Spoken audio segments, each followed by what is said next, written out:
Welcome to the in-depth demo of the Vinicius Electrik Lizard module, which is the heart and soul of the Lizard system.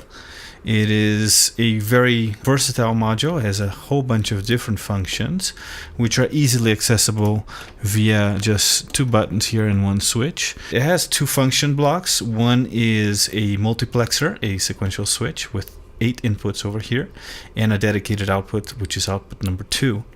And parallel to this, it is also a sequencer / VCO with many different operation modes, and those go out of output 1 and usually will reflect the position of the 8 center knobs over here. It has a switch that goes from sequencer to VCO and external clock. You have your main frequency control over here, the coarse frequency control and the fine frequency control, and an attenuator for the FM input, which doubles as an external clock input when you're in external clock mode.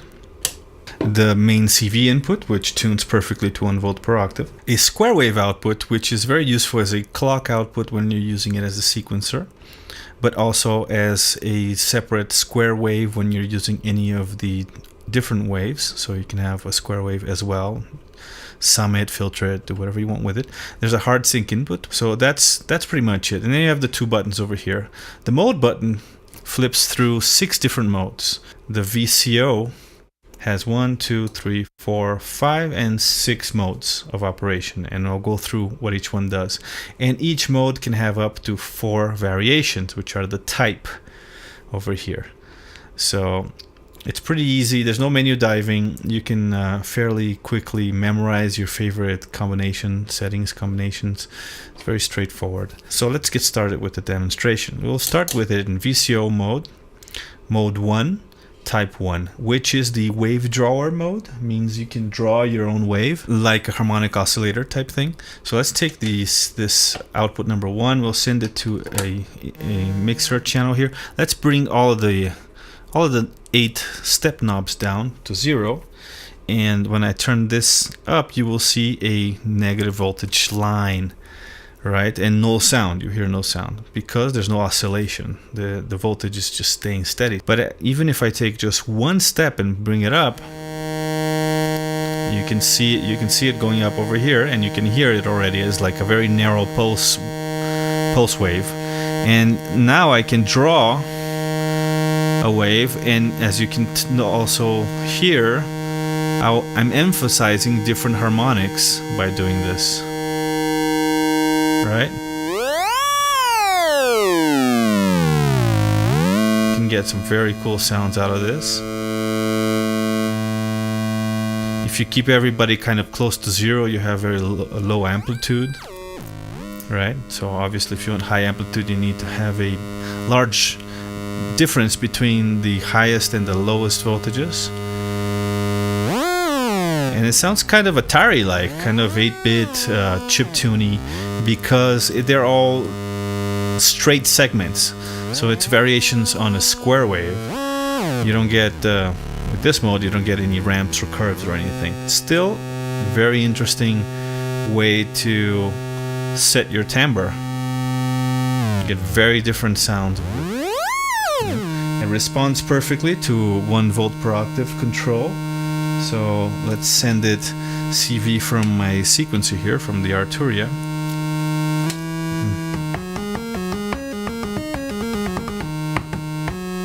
And there you have it. Let's play a sequence here.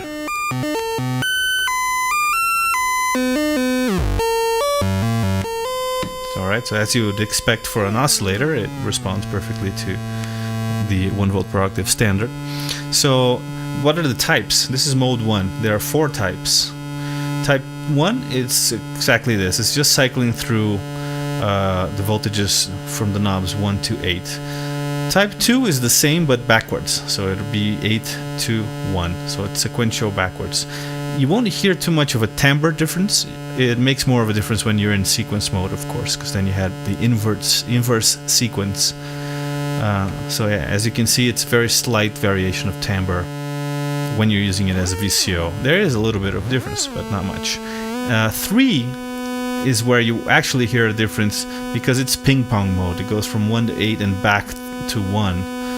through all of the numbers. It doesn't skip from 8 to 1. So you're going ping pong. You're going up and down, up and down. So let's hear that.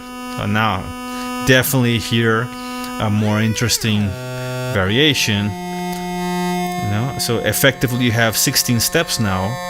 Of course, the latter 8 steps are just a mirror image of the first 8 steps, but still, it gives you a whole lot more timbral variation and possibilities, etc. And make some really neat symmetrical drawings on the oscilloscope too. So that's really cool oscillator. And what's type 4? Type 4 is random. So what's going to happen here is you're going to basically any random sequence of voltages will sound like noise. So let's hear that. There you go. Now with the low frequency you get a very low density noise. It's very digital sounding as well. It kind of sounds like an Atari explosion. But as you bring the frequency up you get more noise density and you get closer and closer to an analog white noise kind of a sound like that. And of course it'll reflect the positions on the knobs too. So you can sort of fine-tune your noise timbre, which you don't usually get to do. So that's pretty cool. And of course you have the CV input for the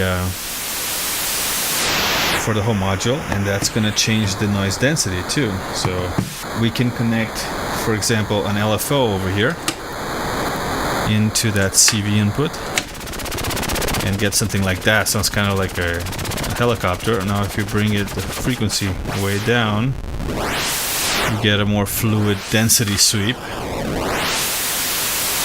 I can even use the FM input here. That gives me an attenuator, so I can reduce the range, the effective range modulation. So that's pretty cool. So that's a noise source right there that you can have. Mode 1, type 4, right? Okay, so what's mode 2? Let's go to mode 2. Whoa, pretty cool. Let's take off the FM for now and just see what it's doing. Basically, this mode, instead of giving you a set voltage per step, it's giving you a variable rate LFO per step that's raising and lowering its voltage. So if I bring everybody down here, you get these really slow LFOs that are, see, you can really see that right now.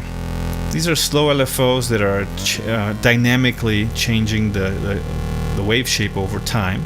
So it's kind of like you manually, on the other mode, manually moving all of the knobs at once slowly. But you have a rate control. But that's what the knob does now. It controls the rate. So see here. Sorry, it's kind of lost center here. But yeah, you can go even up to audio rate. So now you see here, for example, it's kind of like a triangle wave. That's because it's an audio rate modulation already. And this is really interesting. This is something I have not seen in any other oscillator ever.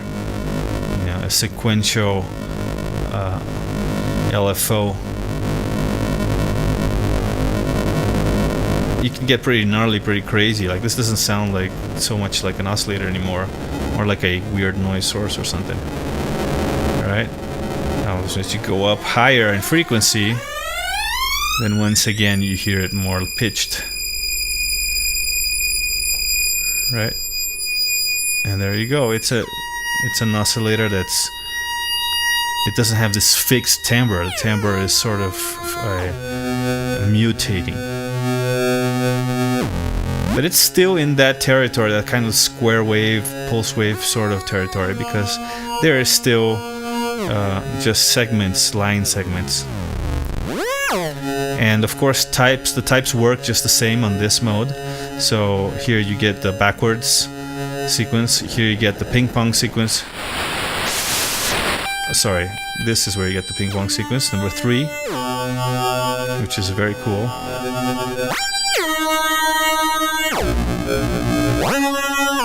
Kind of Voltron type sounds and stuff. And then 4 is random again, except that now you get this sort of dynamic white noise. happening. It's not constant anymore because you have these LFOs, these 8 LFOs moving at different rates. If we can put everybody super high, then you get something like a little more constant, kind of like rain. There you go. Now we're hearing that pitch, which is the highest pitch of the LFOs. We're just bringing it down a little bit. Pretty cool, right? Now these two modes, they also work in sequence mode, and you have two options for the sequence. You can use the sequence position on this switch, which gives you an internal clock, which is the frequency control, and it responds to the FM input and the CV input. And external clock. So let's listen to the sine wave here from the multi-waves, and we'll send it the lizard as a modulation source. Right. So on mode 1, you're basically, it's just a sequencer. It's just standard voltage sequencer, non-quantized. So it's just always nice to have extra ones of these in the system. If you don't already have any sequencers, it's a great one. If you do, then you can use this one synchronized to your other one for maybe filter modulation, or for another voice, or for LFO speed, or whatever you want, right? And again, the types work here too, so I can go to type 2, and that'll go backwards, as you see through the LEDs right here, the LEDs. And mode 3 will sweep up and down, so it's like what I'm calling the ping pong. It goes all the way to 8 and then back down through every number back to 1, which is cool. And then you also get the random, which is super cool, because it's semi-random really, because you're not generating a completely new random voltage at each step. You're just cycling randomly through the 8 steps that you have designated with the pot positions.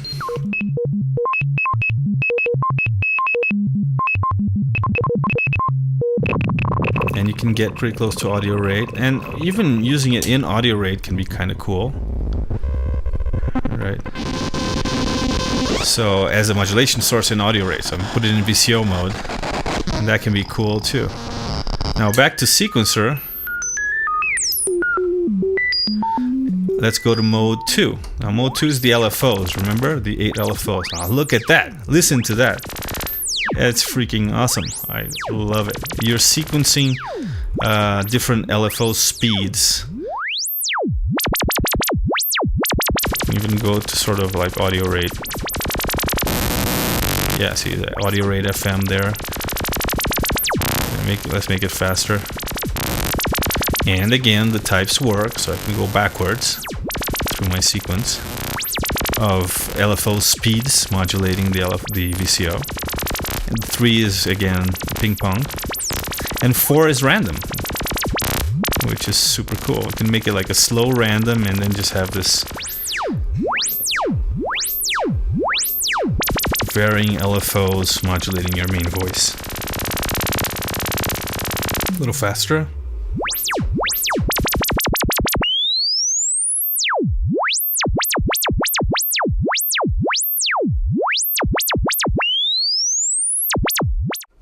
Alright, so let's check out mode 3. Mode 3 type 1. Mode 3 is the super waves mode.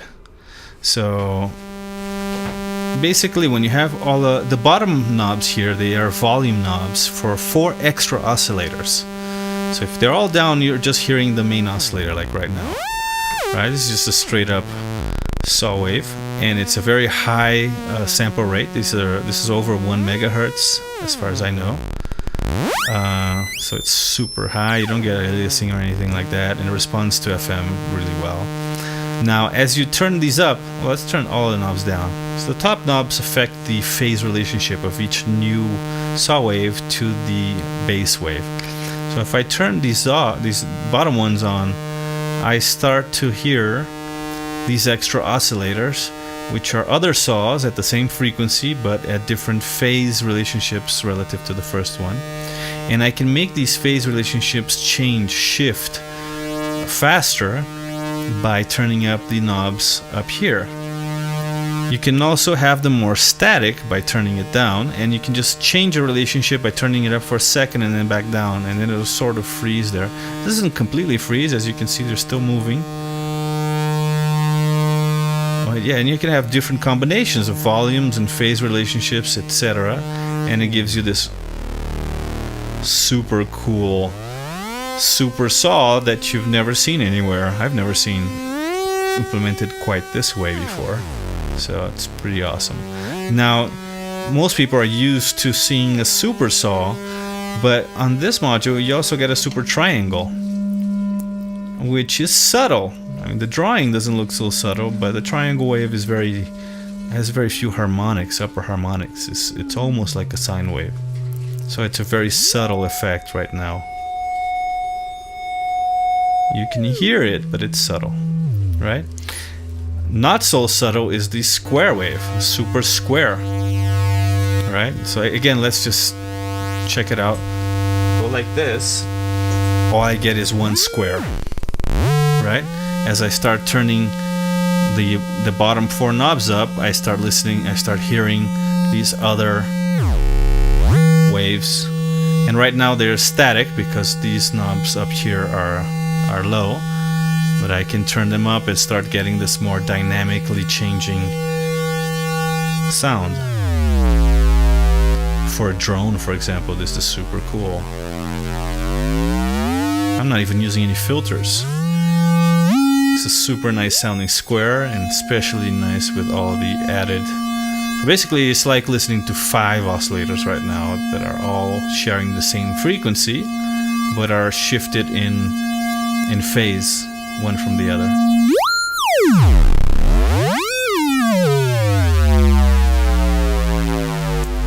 And now type 4 is a completely different thing. It's a different algorithm that Vinicius implemented, which does not follow this layout at all. It's just really cool and very rich in harmonics.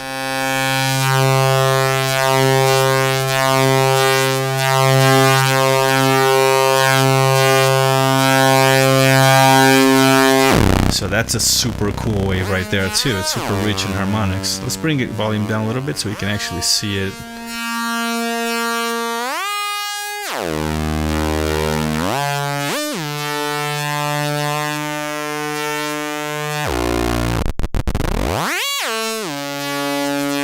None of these work in sequence mode.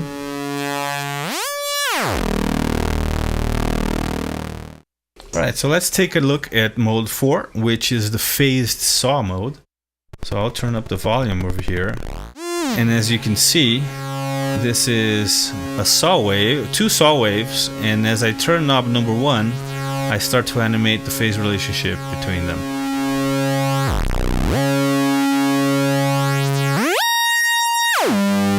Now, as I go through the types, I start adding super saws. So now I have a third saw, which is affected by this knob right here. Now, press this again and I have another one, another harmonic. Different relationship from the other ones. And I press it again and I get the fourth one over here.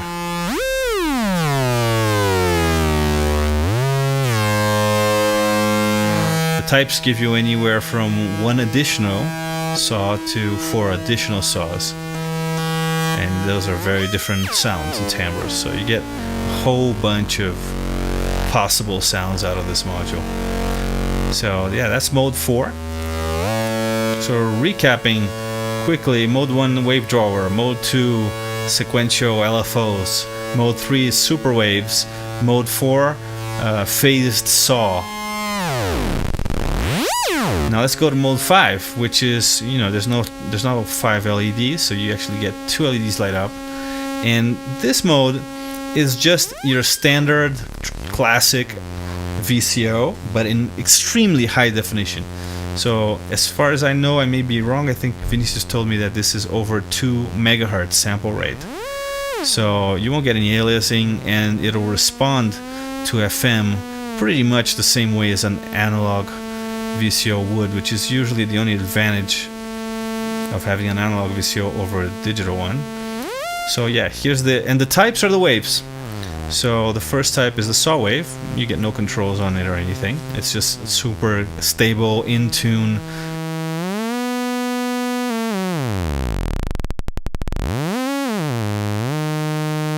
Now number 2 is a triangle. Look at how perfect that triangle is. Super perfect, right? Number 3 is a sine. Again, super perfect sine wave. It responds beautifully to FM. Let's give it an FM here.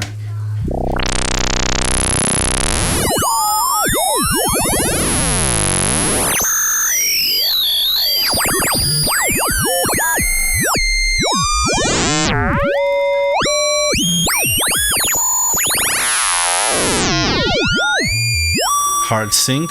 Let's give it a hard sync.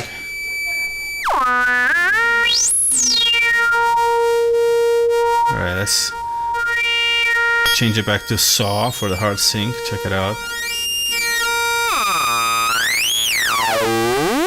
So yeah, classic stuff. So this mode number 5 with the 2 LEDs lit up, is just your classic VCO. But, you know, high definition VCO. Digital with super high sample rate. And mode number 4 is the square wave, and this is the only one where you get a knob control. So knob number 1 all the way up gives you a square wave. Really nice square wave, which is pretty much the same as this guy, right? Except this is a higher octave. No, it's the same. It's a little bit lower amplitude actually, the square wave output here. But yeah, it's the same wave. And then as you turn down knob number 1, you get a narrower pulse. It doesn't actually disappear, it just becomes very narrow. And no, there's no external CV input for pulse width modulation with this mode. Only manual.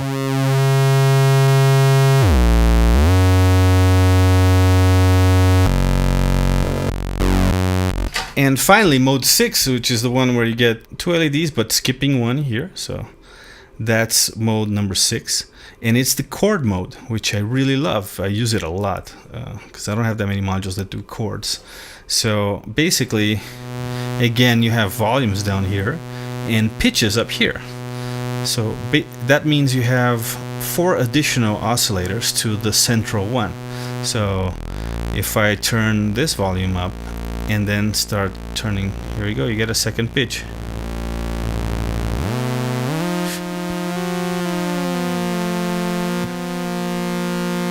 Okay, here's another. Here's another. And here's another. Right? I really love that texture, especially when you glide up and down.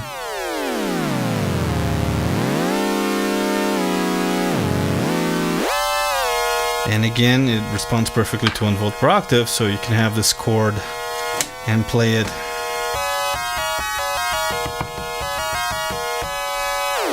with a keyboard or with a sequencer or whatnot. Now, what are the types? The types are different waves.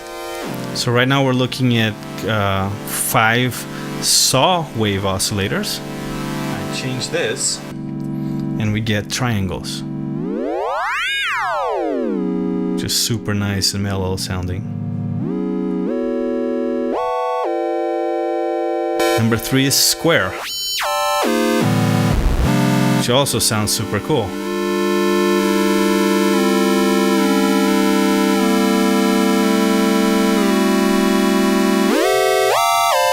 And yeah, the range I think is 15 notes, so it's a little bit over an octave.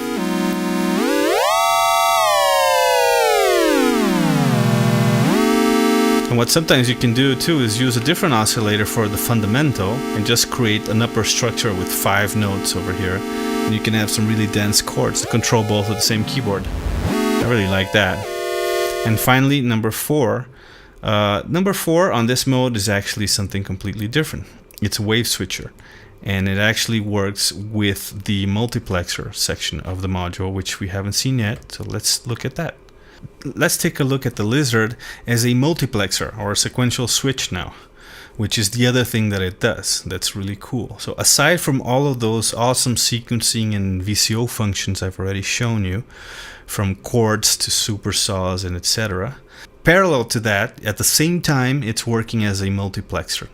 So it's sweeping through these inputs and sending them to this output over here. And you can use this for modulation and for audio. So let's check it out for modulation first. We'll take an output from the multi-waves as a VCO, sounding like a sine wave, right? And now we'll send to the wave inputs here, we'll give it different modulation sources. So some white noise, a slowish LFO, and on input 6, we'll give it a faster LFO on input 5. And I don't have that many modulation sources in the Lizard system. There's quite a few, but this module has 8 inputs, so that's a lot. But I can take a sine wave from my state variable filter here. You know, if I put resonance all the way up, and I'll stick that on input 3.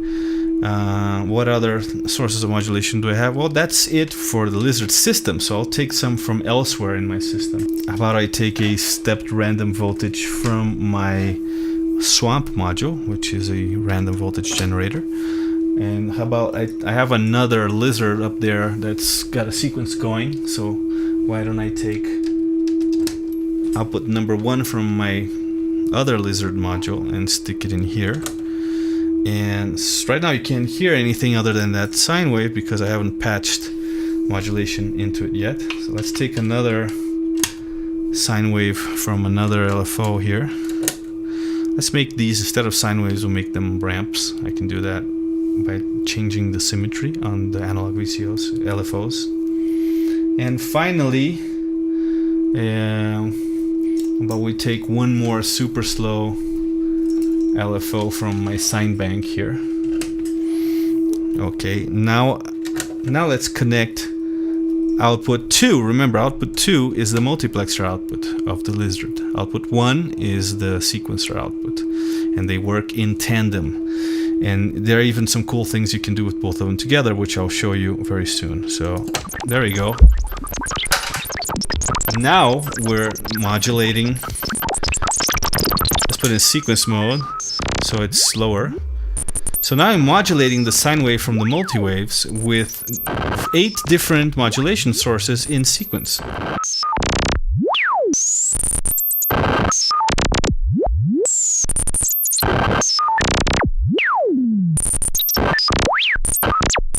And of course it'll respond to frequency change here, will make you sweep through those inputs faster or slower. You can send an external CV into here and modulate that frequency in real time, etc. Right, so that's pretty cool right there.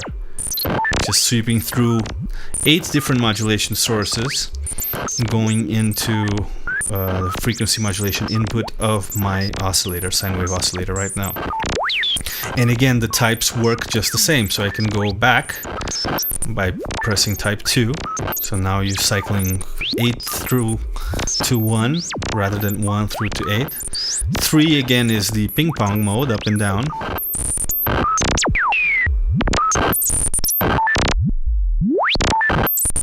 And number 4 is random again, which can be really useful too. It'll randomly switch in between all those 8 modulation sources that I've plugged in there. So that's one thing. Now remember, I was in mode, let's put in VCO, I was in mode 6 here, and type 4, there we go. So this is kind of an Easter egg, kind of a hidden mode, like a bonus mode. And what this does is it addresses each wave input to a different voltage. So it becomes a voltage controlled switch. So I can use the frequency now to switch in and out of different modulation sources. I can use an external sequencer to do this. Right now, just to demonstrate, why don't I plug in a joystick that's going from -5 to +5 on the horizontal axis. I'll send that CV here, and that lets me manually go to any of the modulation sources that I want.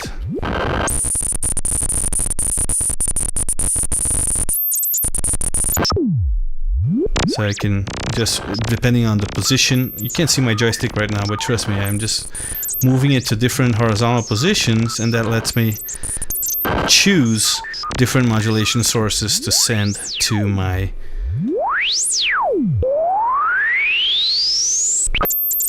VCO there.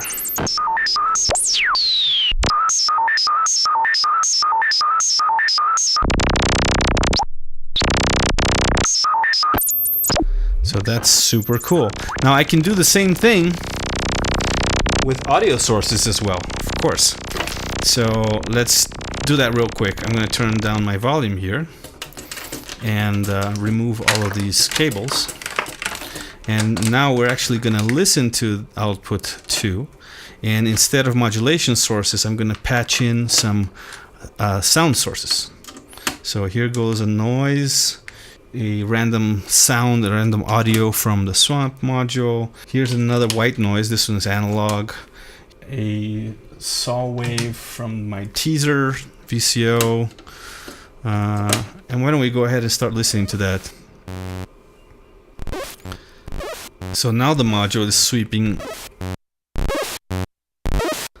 through actual audio sources, which is an interesting and cool way to do rhythms, to do sequences that are rhythmic.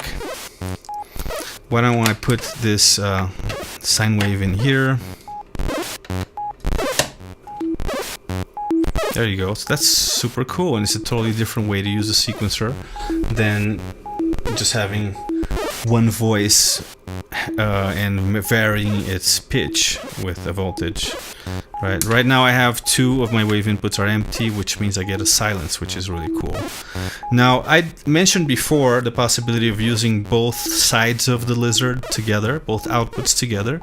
And here's a good example. Instead of sending this audio output directly to my mixer, I'll send it to the input on a VCA, and I'll send the VCA output into the mixer, and I'll take that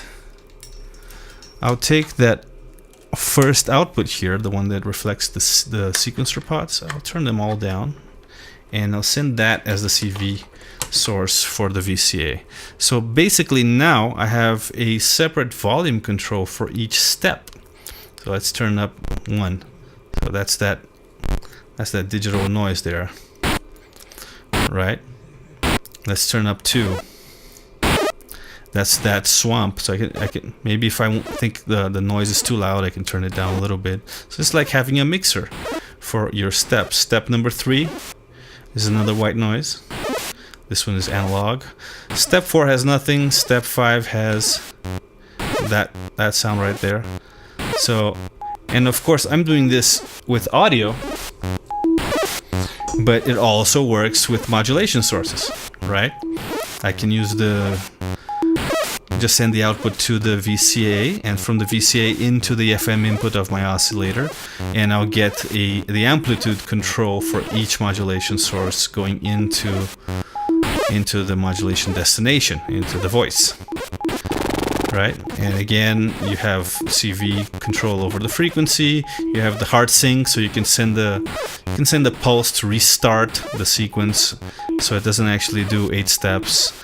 You can make that be random.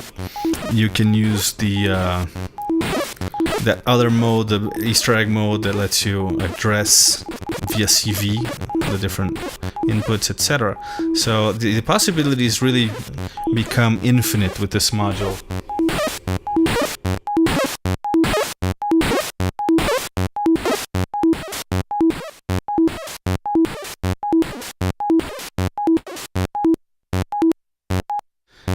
And you can also send this to something else. Like right now, If I were using it as modulation sources, I could also mix both outputs together and send them, and that would allow me to use the knobs to control the pitch center of each step, while it also gets its different modulation source from one of the wave inputs down here. I hope this made sense. I'm super excited about this module. It's really the heart and soul of the Lizard system. Very few modules in the world have this amount of functionality in a fairly simple to use, easy to access, each function. You do get a lot of hands-on control, a lot of knobs instead of like encoders and buttons and stuff, so it still feels intuitive and modular. It doesn't feel like a menu dive module. And that's it. I hope you liked it. Vinicius Electrik in the house. And stay tuned for the next video, which will be about the multi-waves. Alright, see you soon and stay noisy.